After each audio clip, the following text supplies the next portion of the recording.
আসসালামু আলাইকুম, সবাই কেমন আছেন? আশা করছি সবাই ভালো আছেন। চলে আসলাম অনেক দিন পর আপনাদের সাথে নতুন একটা ভিডিও শেয়ার করতে। সো ঈদ চলে গেছে, প্রায় বেশ কিছুদিন হয়েছে, কিন্তু ভিডিও এরকমভাবে শেয়ার করা হয় নাই। সো ভিডিও করতেই পারিনি আসলে, মোটামুটি কিছুটা ভিডিও আমি অ্যাড করে রেখেছিলাম। আর ঈদের আগে এতটাই ব্যস্ততা থাকে যে আসলে ওরকমভাবে ভিডিও করার মতন কিছু হয় না। আর এই পোশাকগুলো দেখতে পাচ্ছেন অনেক সুন্দর। এগুলো তো হয়তো দাদির বাড়ি থেকে নিয়ে আসছে। আর রুমের জন্য যেটা করলাম, নতুন পর্দা কিনেছিলাম, ওটাই তাও দেখাইতে চাইছিল, দেন ভিডিওটা করলাম।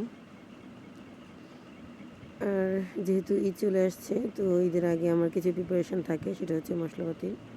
আমি এখানে প্রায় 11 পদের মশলা অ্যাড করেছি, অ্যাড করে যেটা আর কি একটা মিক্স মশলা রেডি করছি, যেটা কিনা গরু মাংসের জন্য, গরু মাংস রান্না করলে খুব টেস্ট হয়। তো আপনারা চাইলে এই মশলাগুলো ব্যবহার করতে পারেন। যেটা হয় যে আমার বাসায়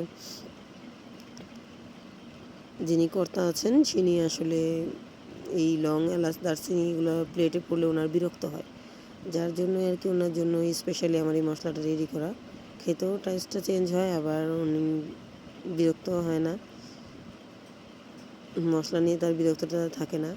আর মশলা ছাড়া তো অবশ্যই রান্না করা পসিবল না, যেহেতু মশলা লাগবেই, তো আমি অল্টারনেটিভ ওয়েটাই বের করে নিয়েছি। আসলে কুরবানির ঈদ আমরা ছোটোখাটোভাবে একটা কুরবানি দিয়েছিলাম, তো এই হচ্ছে আমাদের গরু। তাও আমরা আসলে আগের দিনই গরুটা দেখতে গিয়েছি। তাও যে দাদা চলে আসছিল গ্রাম থেকে। ঈদ সবার জন্য আনন্দময় হলেও আমার জন্য কেন জানি দুঃখের কারণ হয়ে যায়। আমি যতই সবার জন্য নিজের রেসপন্সিবিলিটি বা নিজের দায়িত্ব পালন করি না কেন, কারোর কাছে আসলে এটা কথা আছে না, জীবনটা আসলে লবণের মতন হয়ে গেছে। যার যতটুকু প্রয়োজন ব্যবহার করছে, ব্যবহার করা শেষ হলে আর মূল্য দিচ্ছে না, পাত্তা দিচ্ছে না, এরকম আর কি। ভয়েস শুনে অনেকেই ভাবতে পারেন যে কী হয়েছে, আসলে তেমন কিছুই হয় নাই, গলাটা একটু বসে গেছে। আর অবশ্যই সবাই লাইক, কমেন্টস এবং শেয়ার করবেন বেশি বেশি।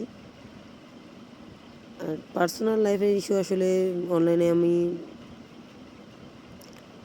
শেয়ার করাটা পসিবল, মানে ভালো কিছু মনে করি না, কিন্তু তারপরে হয়ে যায় কি যে পার্সোনাল লাইফ বা অন্য কারোর লাইফ, প্রতিদিন তো আসলে নতুন টপিকস পাওয়া যায় না। আর লাইফে প্রতিদিন এমন কিছুই ঘটে না যেটা আসলে শেয়ার করার মতন।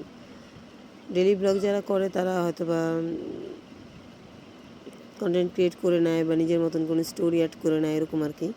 তো আসলে কন্টেন্টটা এরকমইভাবেই ক্রিয়েট হয়, যে কোনো একটা স্টোরি ক্রিয়েট করে দেন হচ্ছে ভিডিওটা আপলোড করা। আর তাহিদ অনেক আনন্দ পাচ্ছিল, কিন্তু গরুটা অনেক রাগী ছিল, কিন্তু তাহিদের সাথে কেন জানি এইভাবে ফ্রেন্ডলি ছিল নিজেও বুঝতে পারিনি। অনেক রাগী ছিল, কিন্তু শান্ততা প্রকাশ পাইছে তাহিদের কাছে এসে। তাহিদ ওকে নিয়ে অনেক খেলছে, সম্পূর্ণটা আমি ভিডিও করতে পারিনি। তাহিদ অনেক খুশি হয়েছে, ও গরুর উপর উঠতে যাচ্ছিল বারবারে। সবাই ভালো থাকবেন, সুস্থ থাকবেন, ধন্যবাদ সবাইকে।